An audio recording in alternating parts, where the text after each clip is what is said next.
to give you a couple of strategies to maintain your sanity when you're dealing with a narcissist. This is particularly if you're a narcissistic abuse survivor. So I'm going to give you a couple of strategies. I've mentioned before there is a whole workshop. I do have a whole workshop on this. It's always posted on my website at www.thecounselingservice.com. Also, those of you on my distribution list, you will get announcements whenever I'm conducting an in-person workshop for this particular topic. Let's go ahead and dive in. So here's a couple of things that narcissists tend to do. They tend to gaslight. They tend to deny. They tend to manipulate. They tend to intimidate. And there's a nice mean cycle that they go through. Okay, I'm reading the handout from the Narcissistic Abuse and Trauma Bonds Workshop, Part 1. The title is called Helpful Interventions for Narcissistic Abuse Recovery. Helpful Interventions for Narcissistic Abuse Recovery. It's that handout. Gaslighting, denial, manipulation, intimidation, and a nice mean cycle. Gaslighting. If a narcissist gaslights, that means that they are denying your reality. They're telling you that you didn't see what you just thought you saw. They didn't say what you just thought they just said. They will take words and twist them around. You say, well, you said this, and I said, no, I didn't say that. And they'll split hairs on words. They'll get you all lost in a lot of logistics, that types of things. They will, and it doesn't matter if it's factual. The facts doesn't matter. It doesn't have to be true. It doesn't have to make sense. It doesn't have to be rational, logical, or anything like that. There doesn't have to have witnesses or nothing. You didn't see what you just saw. So that's basically it. So if we want to overcome that, first of all, we don't engage with the narcissist at that level. They're going to win every time. That's their territory. That is their strength, and they're going to win every time. So this is about win, lose, and this is about power for the narcissist.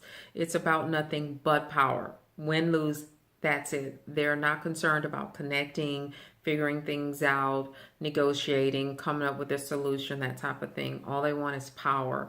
And during the workshop, I talked about fuel. That's what they're after.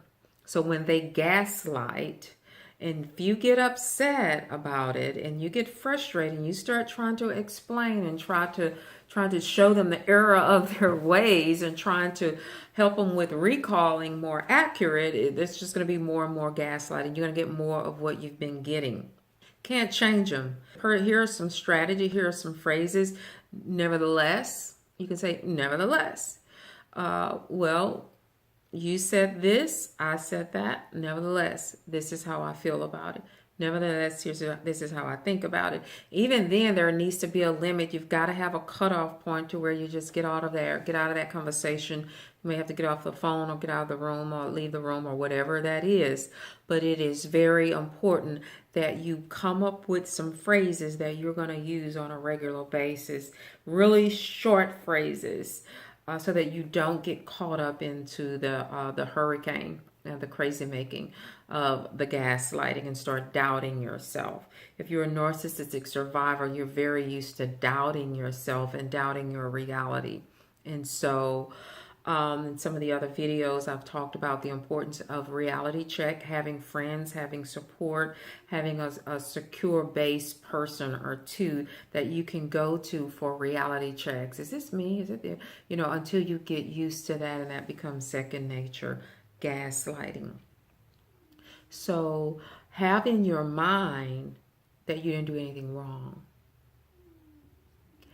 If you're a narcissistic abuse survivor, have in your mind, we want you to start defaulting to you didn't do anything wrong. Because what happens with the survivor is the survivor overanalyzes and blames themselves for everything. So over the next 24 hours, you didn't do anything wrong. And try that again for another 24 hours. That's just for the narcissistic survivor for now.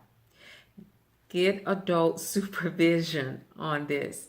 Talk to someone, perhaps an unbiased friend, someone that will tell you the truth and that will be direct with you and let you know. Someone that has some insight around human behavior. Denial. The narcissist will deny that they did it. Okay, they can deny it. Let it go. Nevertheless, this is what I want. Nevertheless, this is what I like. However, I said blah, blah, blah. And then we've got to, well, I didn't do that. Well, I didn't say that. Oftentimes, it doesn't, when someone denies, it doesn't warrant a response at all. It's not like you're going to get them to change their mind. So why go there? What are we trying to make happen? So stick to whatever the issue is and whatever the subject is. So you may be in a conversation and you're trying to find out where they place this particular, I don't know, ink pen. And they say they didn't have it. They haven't seen it. And you're like, I saw you with it an hour ago. Where did you lay it? You didn't see me with that ink pen. You didn't see me. Let it go. Let it go. You already have your information. You have your answer. You're not gonna get what you're looking for. Let it go. Is it that serious? Most of the time, it's not. Most of the time, when a narcissist deny things, and I'm saying these everyday conversations like that, most of the time it's not even important. So if you have a narcissist and there's been some sort of major violation, like going outside of the relationship, an affair or something like that, then that's a different story. But just know that doesn't change denial, nor does it change your strategy. Do whatever it is that you need to do, be it get help, be it whatever it is you need to do from a therapeutic standpoint. Certainly talk to a therapist or a trusted, mature friend that can help you with a major violation. But major versus minor tend to be a weak point for a person that's a narcissistic survivor. So it's really important to have that secure network of friends. Manipulation. When it comes to the manipulation and the intimidation, it's the same thing. It's very important to take a stand. Know who you are.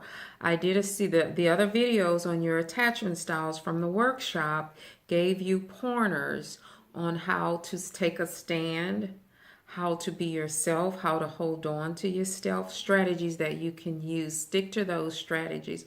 When someone is trying to manipulate you, they're trying to get you to do or say something that you don't want to do or say. They're trying to get some sort of reaction that you don't want to, you might not want to do. So they feel like they need to take a backdoor approach and manipulate you to get you to do it because they think you might not do it. When someone's trying to manipulate you, they're perceiving that they're trying to get you to do or say something or get something from you that you might not want to do or say otherwise. You might not want to do it without them using some sort of manipulation type of trick. I look at manipulation as a backdoor approach. It's important for you to know yourself, trust your feelings, trust your thoughts, the deep down wise thoughts, the adult thoughts. Get direction perhaps from a secure, mature, emotionally mature person, perhaps a person that's familiar with this, with narcissistic abuse. So it's important to take a stand to avoid manipulation. Most of the time, you know exactly what you need to do. You know exactly what you want to do. You know exactly if you need to say yes or no or whatever decisions you need to take. You know what your next step is. Go with it. Go with it. Trust it. That deep down gut, trust it. Be attuned to what's going on in your body because your radar internally will let you know when you are not being true to your own values and true to your own self, your own serenity, your own peace, your own wholeness, and your own joy. So trust that. Intimidation. Intimidation is another strategy used by the narcissist. They will intimidate you. They may threaten you. They may yell at you. They may treat you as if they're your parent. They may threaten to take something from you or pull the rug from under you or expose you or something like that. They may threaten intimidate you by, they may have power. There might be a power differentiator. It's really important. Again, know yourself, stand your ground, be you. Always hold on to who you are, and do not allow yourself to be intimidated. Listen to that wise person inside of you. There is a wise voice inside of you that tells you exactly what you need to do. Let reality be your guide. Notice actions. Do not allow yourself to be intimidated. Short sentences. Yes, no, that's what I want. No, that's, nevertheless, this is what I said. This is what I said. And just stick to that.